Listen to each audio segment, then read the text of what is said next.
Thank you, everyone, for coming out tonight for this well overdue honor to Mr. Fred Simon.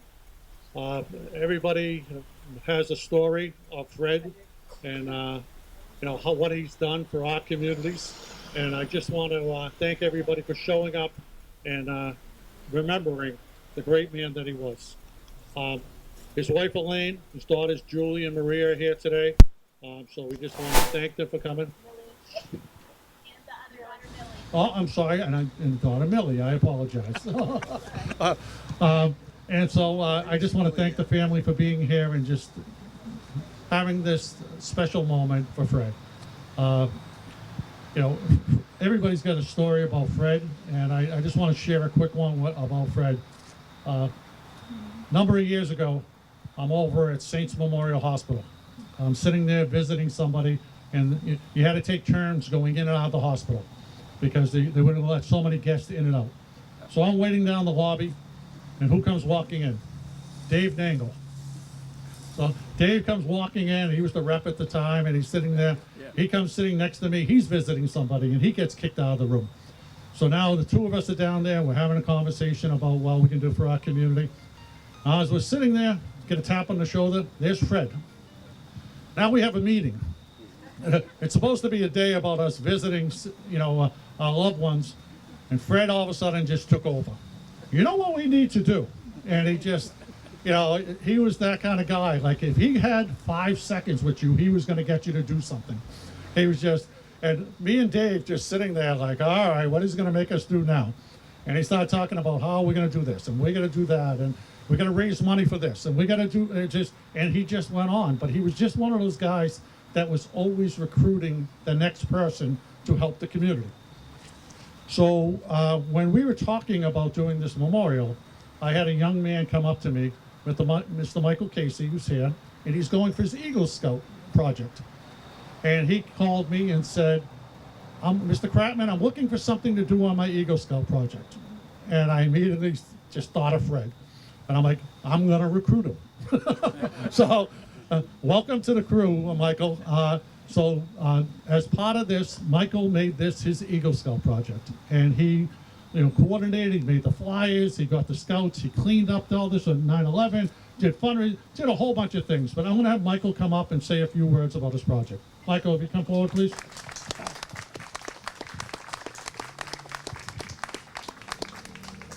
Thank you. Hi, I'm Michael. It was many months ago I first spoke with Mr. Kratman about making this memorial, but it was only 2 months ago when the work really began in earnest. And we've come very far in that time. For that, I'd like to thank all the scouts who helped me out. They're back there. All these scouts did a lot of work.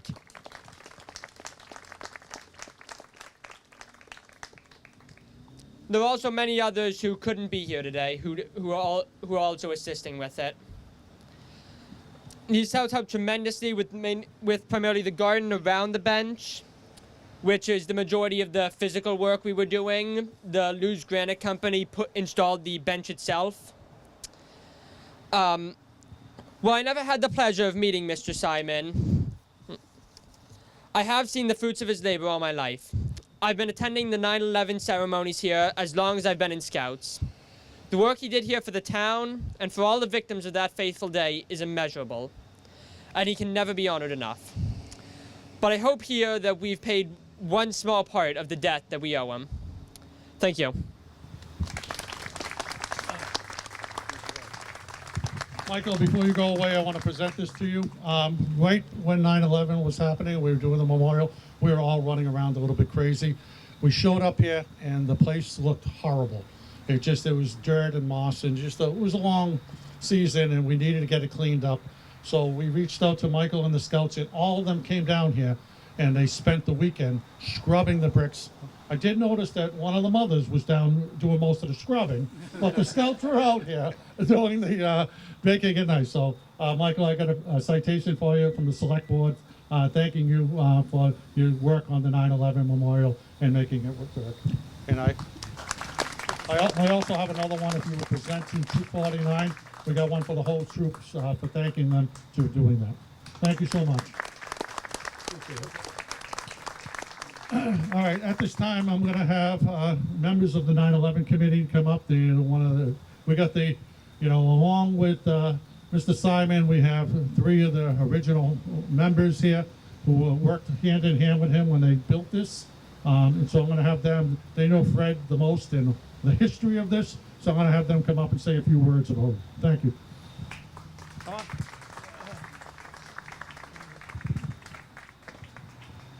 Good evening. Thank everybody for coming. I'm Dick Cuco.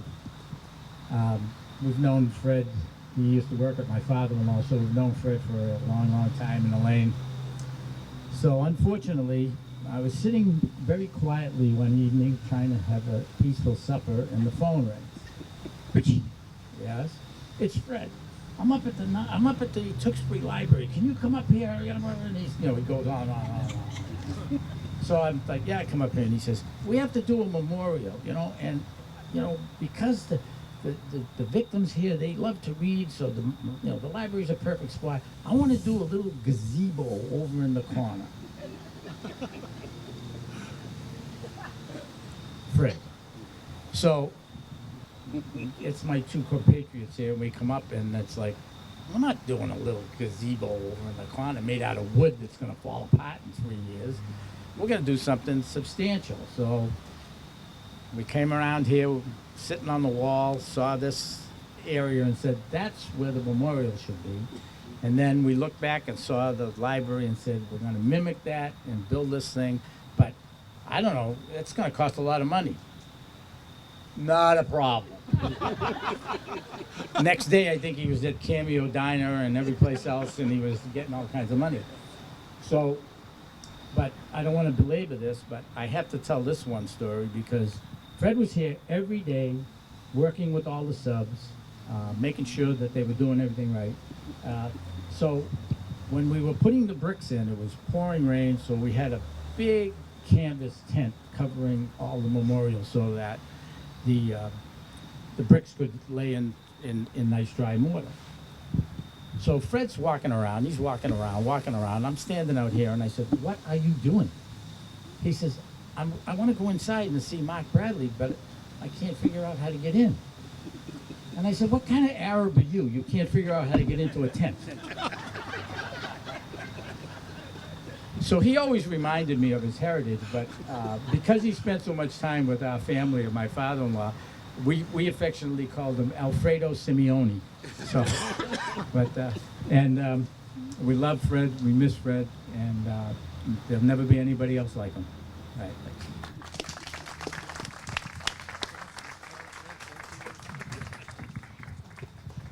Thank you, Richard. I don't believe all that about our dear friend Fred. They would never do that.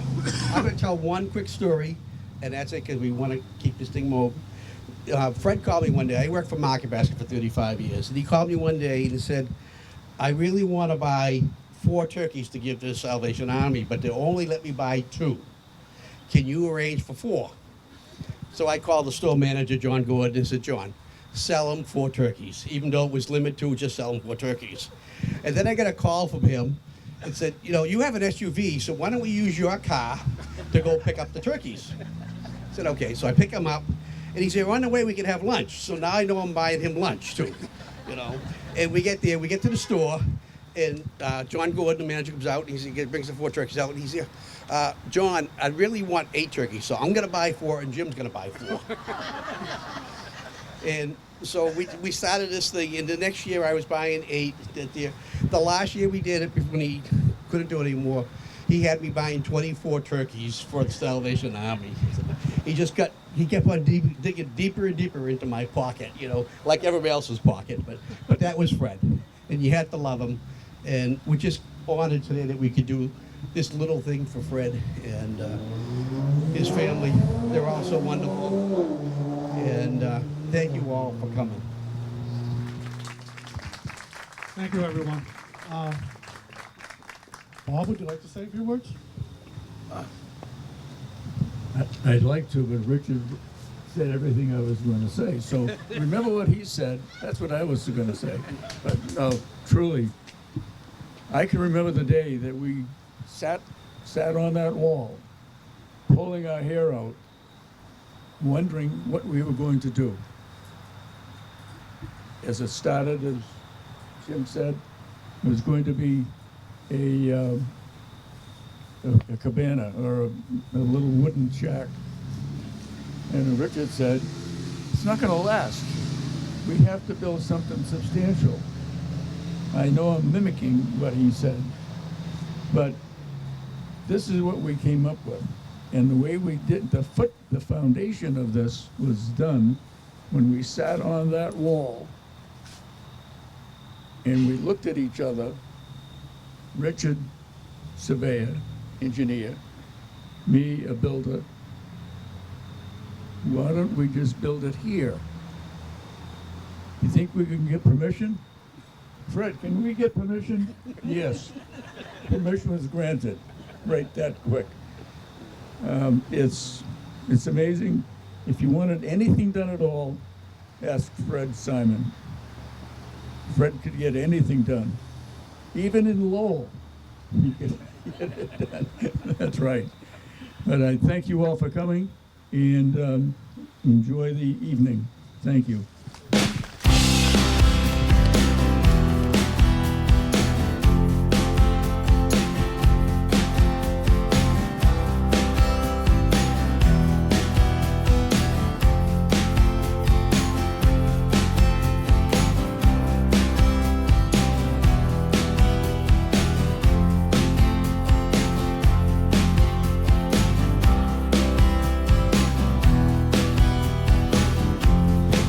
I just want to say thank you from the bottom of my heart. You all know what he was and how you made him him. And I thank you very much. And all you young scouts, keep it going.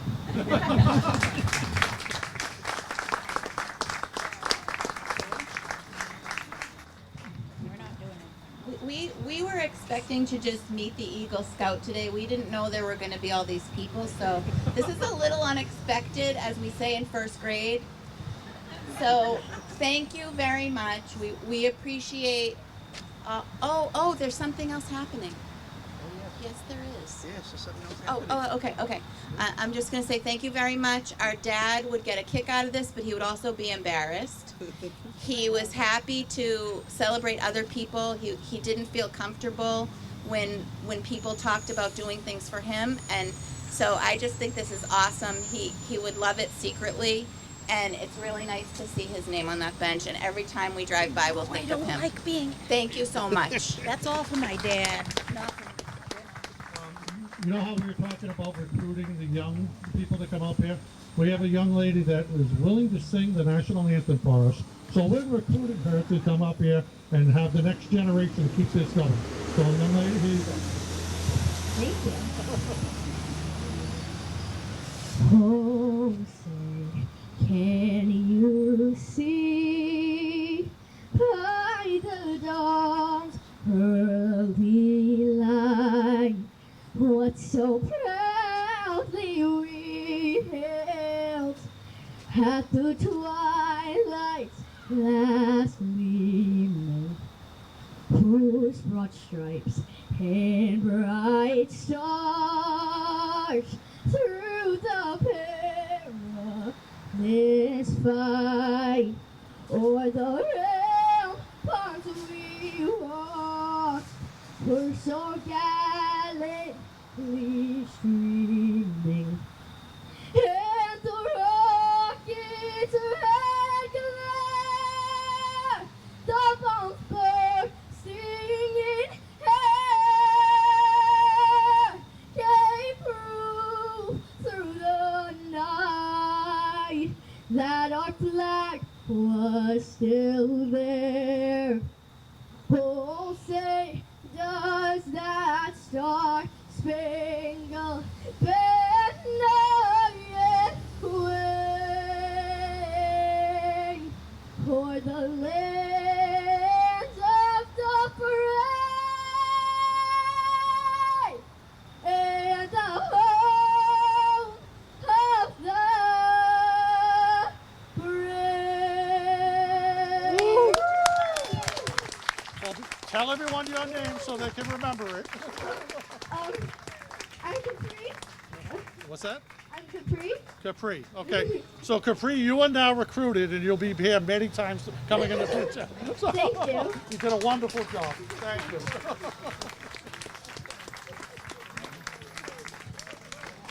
I want to thank everyone for coming out. Like I said, I know Fred's smiling, watching these kids step up and being the next generation of leaders. He'd be out here telling them we have to do something else. So, it's our job to keeping his mission going, helping others in the community. And, we all have loving memories of Fred. And, because of his love and his generosity, he brought us all here together to enjoy this. And I just want to thank everyone for coming. And, enjoy your family, enjoy your night. And thank you so much for sharing this moment with us. I appreciate it.